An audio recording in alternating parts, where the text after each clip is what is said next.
little bit banged up, and everyone kind of kept getting back in there and grinding. You kind of feel the importance of the game with the fact that everyone, no matter what, was trying to get back out there on the field. Yeah, I think it speaks to the people that we have in this locker room. They want to win and they want to leave it all out there. And everybody's banged up at this time of the year, but you have to be able to fight through that and play your best football. So I'm proud of the guys and how they responded in an adverse moment, and we'll keep building on that going into this week. Patrick, the first time that you played at the stadium against Baylor, what do you remember about that game and just the excitement of getting that chance to do that?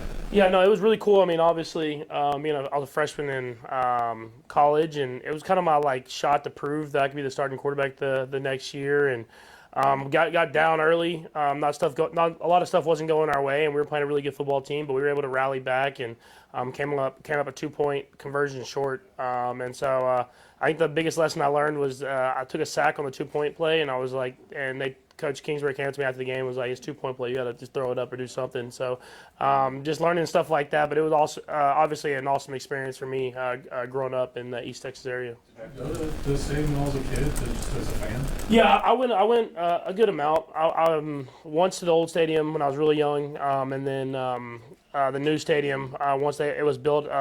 My dad used to get he could get us into the bottom area where the Cowboys come out, so we'd get the nosebleed seats, and then just go down there the whole game. I don't know if that's allowed, but it was really cool, just making memories with my dad, my brother, and stuff like that. And so got to go to probably 3 to 4 games growing up. Within short weeks, obviously pose a challenge, but playing on Christmas, playing on Thanksgiving, things like that, how was that made up for, I guess, with just your adrenaline and excitement to be in the spotlight that way? Yeah, I mean, obviously you grow up watching Thanksgiving games, no matter who you're a fan of. If it's the Lions, the Cowboys, or whoever's playing at night, I mean, you grow up watching those games. And so I think as that kid in me wants to be able to go out there and play on Thanksgiving and find a way to win. And obviously short week, we're grinding in here right now and getting the whole game plan in and making sure everybody's prepared and ready to go. But I think we're excited to get to go out there and play on Thanksgiving against a really good football team and the whole world watching. Just to that point, too, in the bigger picture sense, are you pretty cognizant of that, like what this does for Chiefs' presence and brand in terms of being visible all over the world? Yeah, I mean, obviously we've played some Super Bowls too, so I think more than anything, we just want to win. If you're going to be in front of everybody, you want to win the football game. So I mean, you're definitely aware of it, but you're more worried about winning the football game. Patrick, was it a kid you had been excited to play at Cowboys Stadium? Yeah, no, for sure. Just getting to play back at home and obviously have a lot of people in attendance that may not get to come up to Kansas City all the time and watch the games. And so it'll be a really cool experience playing there, especially on Thanksgiving. And I'll have a lot of family and friends in the stands. The fourth quarter tickets you got to get. I got a really big suite. I don't really do the numbers. It's more of a Brittany question, but I'm sure it's going to be 50 plus.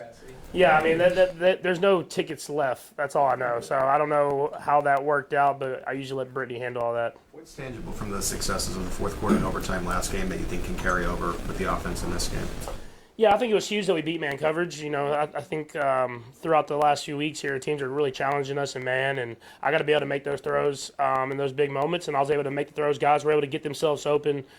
Coaches called the plays really well, and we executed. And I think whenever we're able to do that, it forces defense to have to adjust and play zones where I feel like we can play at a high level as well. And so being able to prove that we can do both, I think it's something that we have to continue to do through the rest of the season. Patrick, what does it say about Kareem to carry the ball 30 times when you guys really needed him to do so? Yeah, I mean, he's a my bad. He's a warrior. He's someone that truly wants to win. He wants to compete. He wants to be out there for his guys and give everything that he has. And I think he showed that. I mean, he showed it all season long, but he really showed that this week. And I'm sure he wasn't feeling great running some of those runs back to back to back, but he was going to do whatever it takes to win, and you need those guys on your team. Patrick, you watch the Cowboys every week growing up? Was that a thing?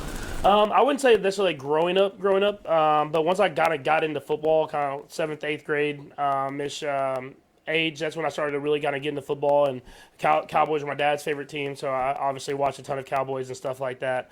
And I got to watch a lot of Tony, so I watched Tony play a ton. And so it's been cool to get to meet him now, just because he was the quarterback that I grew up watching. And there was a lot of good times watching those games with my family. So it's definitely going to be surreal being able to play them at the stadium that I watched them play it a lot. As you watched the defense this week getting ready for the Cowboys, they were obviously very good in the second half against the Eagles to shut them out. They look like they're playing better football as they get along. What are your impressions of them right now? Yeah, I mean, I think you said it exactly right. I mean, obviously they've been in the scheme a little bit longer, and then they've added players. They've also gotten players healthy.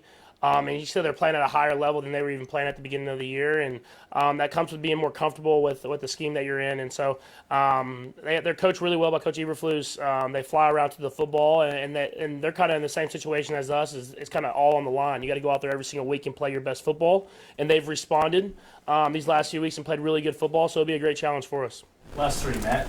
Patrick, it looked like in the fourth quarter overtime you were favoring the leg a little bit. When did that pop up during the game, and how are you feeling now? Yeah, I mean, it kind of just little tweak thing he did kind of on the first run down the sideline, trying to open up, and then having another run kind of back to back. But I mean, it's kind of part of it. It's just part of playing football. Stuff like that happens, and all you do is you get back in, you get some work on it, and then you go out there and practice. Sam? You mentioned being man-to-man. How much did that, being back up against the goal on that throw to Rashid, which didn't seem like a real wide window, how much do you feel like that sort of got that mark of the goal? Yeah, it gave me confidence. I mean, just to keep firing, like it's not always going to be pretty. I think that's something that I've learned throughout my career is it's not always going to be wide open or perfect play call. You got to sometimes let guys just win, and that's what happened there is Rashid won against a really good cornerback, and he got across the middle, and there was a tight window. You give him a chance, he makes a catch. And makes yards after the catch. And so that's stuff you have to do, especially versus man coverage, and we did a good job of that in the fourth quarter and overtime. Last one, Mike. I don't imagine it's on anybody's mind, but are you aware there's a trophy with this game? I know there's a turducken. I didn't know if is that the trophy? It's the owners. Oh, the owner's trophy. Yeah, I've heard of that. I didn't even think about that, but yeah, I think we should have it right now, huh? We won the last time we played the Cowboys, so try to keep that in the Hunt household, I guess. Yeah. So you're thinking more of the turducken? I'm thinking of the turducken, man. John Madden, like that's to me that's the coolest thing, and obviously a legend of the game. I was able to talk to him a couple times on the phone with Coach Reed, and so to be able to be a part of that, I think that would be a special moment.